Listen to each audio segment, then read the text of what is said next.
आंधी तूफान में वापस आने की सलाहियत है इस नस्ल में बटेरे में। सियालकोट के सब कबूतर आ जाते हैं। सियालकोट मेरे एक दोस्त भी हैं और बड़े मशहूर उस्ताद हैं खलीफा मोहम्मद अरशद। उनसे मेरी मुलाकात हुई तो उनसे एक मुझे बड़ी ज़बरदस्त मालूमात मिली। सियालकोट की जो नस्लें हैं, मशहूर नस्लें, उन सब में ये बटेरों का एक अपना एक अलहदा मुकाम। औज़ बिल्लाहि मिनश शैतानिर रजीम। बेस्ट पिजन्स इन पाक में तमाम देखने वाले दोस्तों को मेरी तरफ से अस्सलाम वालेकुम। मेरा नाम मोहसिन नकवी है और आज आपको मैं अपने जो खुडे का या घर का जो मेरा सबसे जो मेरा शौक़ वाला कबूतर है वो आपको दिखाएंगे। सियालकोट की सबसे मशहूर बटेरा नस्ल, उससे इसका ताल्लुक़ है। तो ये मेरे बिल्कुल जो जिन कबूतरों को मैंने बड़ी देर का संभाल के रखा है और ये तकरीबन कोई मेरे पास 15 साल से ये वाली बटेरों की जो है ब्रीड मौजूद है। ये सियालकोट की जो नस्लें हैं, मशहूर नस्लें, उन सब में ये बटेरों का एक अपना एक अलहदा मुकाम है। सियालकोट की वैसे तो तमाम नस्लें जो हैं वो उनमें कोई ना कोई खूबी है, ख़ास तौर पे जो अकल के लिहाज से जो वापसी है उसकी, उस लिहाज से। तीसरा जो है वो हवाओं को चीरते हैं, तेज़ हवाएं जो हैं उनका मुकाबला करके उड़ते हैं सारा दिन। तूफ़ान में ये आंधी तूफ़ान में वापस आने की सलाहियत है इस नस्ल में बटेरे में। सियालकोट के सब कबूतर आ जाते हैं। और मैं आपको बताऊं कि इसी हवाले से जब मैंने सियालकोट मेरे एक दोस्त भी हैं और बड़े मशहूर उस्ताद हैं खलीफा मोहम्मद अरशद, उनसे मेरी मुलाकात हुई तो उनसे एक मुझे बड़ी ज़बरदस्त मालूमात मिली और वो मैं चाहूँगा कि अपने तमाम दोस्तों के साथ शेयर करूँ। वो उनके पास इत्तफ़ाक हुआ, सियालकोट गया तो उन्होंने मुझे जो है बिठा लिया अपने पास। और ज़ाहिर है जब कोई मशहूर उस्ताद हो, तजर्बाकार, जिसकी सारी ज़िंदगी जो है कबूतर परवरी के लिए जिसने अपनी ज़िंदगी वक्फ़ की हो, तो जब उनके पास बैठे हैं तो फिर मैंने कुछ ना कुछ उनसे पूछना शुरू कर दिया। तो उन्होंने मुझे कुछ कबूतरों का शौक़ भी करवाया जिनमें अली वाले उनके पास कबूतर थे। वो भी एक पूरी दुनिया में उस नस्ल का भी नाम है अली वाले कबूतर। उनकी प्रोग्रेस भी बहुत अच्छी है। उनके बकौल उनके पास वो असली हालत में अली वाले मौजूद हैं, क्योंकि जिस घर से ये अली वाली नस्ल का आगाज़ हुआ, जहाँ से ये मशहूर हुई, वो बिल्कुल उनका कहना था कि उनकी दीवार सांझी थी और वो उन्हीं की वजह से ये भी कबूतर परवरी का इन्हें शौक़ पड़ा और आज तक वो शौक़ उनका भी नहीं गया। वो बताने लगा था कि उनके पास जब मैं बैठा हूँ तो मैंने उनसे सवाल किया कि जो सियालकोटी कबूतर हैं ये दूसरी नस्लों के बरअक्स जो है ये तेज़ हवा में जो है ये वापस आ जाते हैं, लड़ते हैं, हवा चीरते हैं, कोशिश करके घर पहुँच जाते हैं, ये क्या वजह है? तो उन्होंने उसका एक बड़ा जवाब दिया जो मुझे पहले नहीं मेरे इल्म में थी ये बात। उन्होंने बताया कि सियालकोट में जब सीज़न आता है कबूतर परवरी का, मुकाबलों की उड़ान का सीज़न आता है, तो उस वक़्त रूटीन है कि सियालकोट सुबह 4:45 से 5 बजे, 5:15 बजे तक जो है वो हवा चलती है और डेली चलती है, जो कि जिसका सिलसिला 7 बजे तक, 7 सवा 7 बजे तक जारी रहता है तेज़ हवा का। फिर उन्होंने बताया कि उसके बाद हवा रुक जाती है, तो फिर दोबारा उसके बाद 2-3 घंटे का वक्फ़ा आता है। फिर 10 बजे के बाद उन्होंने कहा कि 10 सवा 10 बजे फिर तेज़ हवा चलनी शुरू हो जाती है, जो आम रूटीन से थोड़ी तेज़ होती है। मैं उसे आंधी नहीं हम कह सकते, लेकिन वो हवा कह सकते हैं कि तेज़ चल रही है। उसमें उन्होंने कहा कि ये जिस कबूतर ने भी सियालकोट की फ़िज़ाओं में आँख खोल ली है, उसे ये जो है हवा का मुकाबला करना पड़ता है। और नस्ल दर नस्ल ये कबूतर यहीं पे हैं, सियालकोट की नस्लें जो अल्लाह जानता है कब के ये कबूतर यहाँ पे मौजूद हैं, तभी से ये हवा का मुकाबला कर रहे हैं और ये अब बिल्कुल आदी हो चुके हैं। इन्होंने अपनी फ़िज़ीक जो है, बॉडी स्ट्रक्चर, वो उस तरह डेवलप कर लिया हुआ है कि हवा से लड़ने की इनमें कुदरती सलाहियत है। तो ये मेरे इल्म में इजाफ़ा हुआ कि हवा जो डेली चलती है, ये उन्होंने बताया मुझे। पहले भी शायद देखा हो लेकिन गौर नहीं किया। तो उनके वो मैंने सोचा कि जो है आपके साथ भी शेयर किया जाए। तो उनमें जो है वो जो मेरे अपने तजर्बे में आई है बात कि ये जो बटेरा मैंने हाथ में पकड़ा है, अगर रमीज़ इस तरफ आएँ आपको साथ साथ जो है बटेरे का शौक़ भी करवाते हैं, क्योंकि अपनी शक्ल से ज़्यादा आपको हम कबूतर दिखाएं ताकि आपका कुछ, ये मेरा जो मेरे घर का सबसे मुझे पसंदीदा जो कबूतर है उनमें से इसका शुमार होता है। ये बटेरा नस्ल का कबूतर है। इसमें पहले भी बता चुका हूँ एक वीलॉग में कि जो मेरे पास बटेरे हैं वो 2 किस्म के बटेरे हैं। एक तो शीदा ममती वाला है, उस नाम से मंसूब है, वो बटेरे हैं मेरे पास। और दूसरा जो है वो बाबे नूरदीन वाले, कि बाबे नूरदीन के बटेरे अलहदा से मशहूर हैं क्योंकि उन्होंने अंदर क्रॉस किया था इसके। और बताते हैं जिनकी उनसे बाबे नूरदीन से मुलाकात भी रही है, लोग मिलते रहे हैं, अभी बहुत से लोग मौजूद हैं, उनके शागिर्द भी सियालकोट में मौजूद हैं। तो उनका ये कहना है कि बाबा नूरदीन जो थे उस्ताद, उन्होंने बटेरों के अंदर क्रॉस किए थे कोई 1-2 कबूतरों के, उनमें वैशी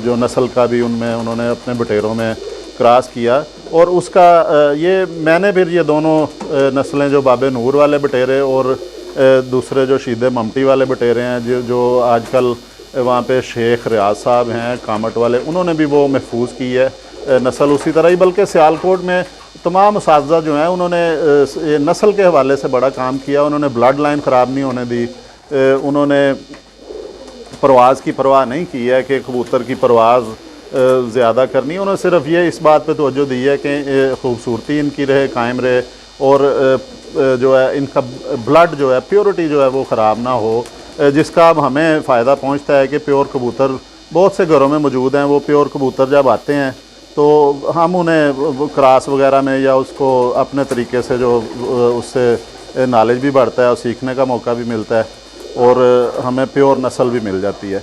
तो इसका भी उसी नस्ल से ताल्लुक़ है। ये देखें, बहुत बड़े साइज़ का कबूतर है कि ये लंबाई का अंदाज़ा आप लगा सकते हैं कि ये देखें इधर से यहाँ तक आ रहा है ये कबूतर, और बहुत बैलेंस हैं इनके बच्चे। मैं दोस्तों को भी बहुत दफ़ा दे चुका हूँ उड़ाने के लिए, वहाँ पे भी अच्छा इन्होंने जो रिज़ल्ट दिया। और जो सबसे ज़्यादा जो इसकी तारीफ़ हुई है वो ये, उन्होंने जिस दोस्त को भी मैंने इसके बच्चे दिए हैं उन्होंने ये बताया, और ये वाकई इसमें खूबी है भी, कि ये जो सियालकोट की तमाम नस्लें और ख़ास तौर पे जो बटेरे हैं, ये ज़रा एग्रेसिव होते हैं थोड़े से, इन्हें गुस्से वाले माना जाता है कि ये इतना गुस्सा होने के बावजूद भी ये जो हैं बटेरे कबूतर, ये अपना तमाम स्टेमिना नहीं ख़त्म करते आसमान में उड़ने के दौरान, यानी जिसे कहा जाता है कि ज़ोर नहीं मारते हैं। और इसलिए इस नस्ल का ये फ़ायदा पहुंचता है कबूतर परवर को कि इसको मुसलसल हम उड़ा सकते हैं। मुसलसल उड़ान के मुकाबलों में ये नस्ल बहुत फ़ायदा देती है। परवाज़ इसकी वो नहीं हो सकती है कि लेकिन 14 घंटे से ज़्यादा नहीं ये जा सकता है, 14 घंटे से नीचे ही रहता है। ये आ जाता है कि 8, 10, 12 घंटे, कोई जो तमाम मुकाबलों में कोई एक आध परवाज़ ये 14 घंटे से भी चले जाते हैं, लेकिन मुसलसल नहीं परवाज़ देते हैं। तो ये मुझे दोस्तों ने इस जो नस्ल के जितने भी बच्चे मैंने दोस्तों की तरफ भिजवाए हैं, गिफ्ट किए हैं, उन्होंने यही कहा है कि ये जब आते हैं उड़ के तो इन्होंने अपना स्टेमिना बचाया होता है। ये सारा का सारा स्टेमिना नहीं ज़ाया करके आते, कि जिस तरह जो कसूरी कबूतर हैं या जिन्हें कहा जा सकता है कमगर हैं, कमगर तो होता है उनका डू एंड डाई, या जो है वो तो आखिरी हद तक जो है वो उड़ के आते हैं, अपनी परवाज़ ज़्यादा से ज़्यादा देते हैं। और बल्कि कसूरी तो ये है कि वो बाज़ औक़ात उनकी परवाज़ पूरी नहीं होती है, वो रात भी उन्हें बाहर रहना पड़ जाता है, उसका फिर काफ़ी नुकसान पहुँचता है। उसके बरक्स जो सियालकोटी कबूतर हैं, ये अगर परवाज़ 10 घंटे दें या 8 घंटे दें, इनका ये मालिक को यकीन होता है कोई ऊपर खुदा न खास्ता हादसा ना हो जाए, कोई शिकारी परिंदा ना इनका शिकार कर ले, लेकिन ये कबूतर वापस आते हैं। और इसका ये फ़ायदा होता है मुसलसल उड़ान में। और दूसरा ये साथ साथ शौक़ भी करवाएं, जिसका पर देखें कि पर जो हैं ये अब हाथ में पकड़ने की वजह से थोड़ा ये डिस्टर्ब भी हैं। ये देखें, ये इस वक्त इसने करीज़ खाई है, वो कैसे नफीस पर हैं इसके, कि ये आप देखें कि ये बगल है, इसकी बगल भी बहुत बड़ी है, बहुत हैवी साइज़ का इसका ये पर है। और मैं आपको जो चीज़ दिखानी चाह रहा हूँ कि इसके ये पर खोले हैं, ये परों के नीचे से उंगलियां, पता नहीं ये कैमरा दिखा सकता है कि नहीं दिखा सकता, कि इतनी नफासत है कि अभी इन कबूतरों को नहाने का मौका नहीं मिलता, धूप में ये नहीं बैठ सकते, लेकिन पर के नीचे से आपको उंगलियां नज़र आ रही होंगी, उंगलियों की रंगत जो है वो साफ़ महसूस होती है कि ये नीचे उंगलियां रेड कलर नज़र आ रहा है उनका हल्का हल्का। ये चीज़ ये भी जो है इनकी नफासत की निशानी है कि इस हद तक ये नफीस है इनके पर। फिर दूसरा देखें, इनमें मुलायमियत जो है कई महीनों से इन कबूतरों को नहलाई नहीं दी गई, एक ही कमरे में है, तो मुलायमियत भी इनकी ये है कि हाथ से स्लिप हो रहे हैं। और देखें जैसी शेप जो है साजा कराम पसंद करते हैं कि ये बिल्कुल पीछे से जाके बारीक हो जाता है। और देखें मैं पकड़ा इतने बड़े साइज़ का कबूतर है कि फिर भी ऐसे लग रहा है जैसे कोई रेशम या पर पकड़े हुए हैं हाथ में, बड़ा नरम सा ये इकट्ठा हो जाता है, ये परों का ही लग रहा है कि हमने ये पकड़ा हुआ है गुच्छा। इसकी आँख का भी आपको शौक करवाते हैं। अभी जैसा आपको मैंने बताया कि ये थोड़ी सी इसकी चोंच में जो मोमी पन आ रहा है, ये इसलिए है कि इसको अंदर वैशी क्रास भी बाबा नूर जो है उनका बताया जाता है कि उन्होंने वैशी क्रास भी इसमें डाला था कि ताकि जो परवाज़ ज़्यादा इसकी हो सके।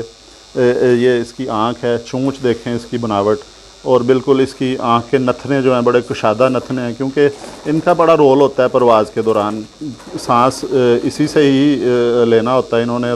और बड़ी जब ये तेज़ी से उड़ते हैं ऊपर आसमान में, और हमारे यहाँ पे पाकिस्तान में पोल्यूशन भी बहुत ज़्यादा, ख़ुसूसन जो लाहौर गुजरांवाला जो है यहाँ पे और सियालकोट में ज़्यादा, ये जो जहाँ जिन शहरों में इंडस्ट्री है ज़्यादा वहाँ पे पोल्यूशन है, उसका मुकाबला करने में ये कुशादा नथने जो हैं ये इन्हें बड़ा फ़ायदा देते हैं। और देखें इसकी आँखों की मूवमेंट जो है वो भी जो है ये आँखें, मैंने अब सर पकड़ा है तो ये आँखें भी मूव करके दाएं बाएं देख लेता है, ये भी एक अच्छी क्वालिटी है इसकी।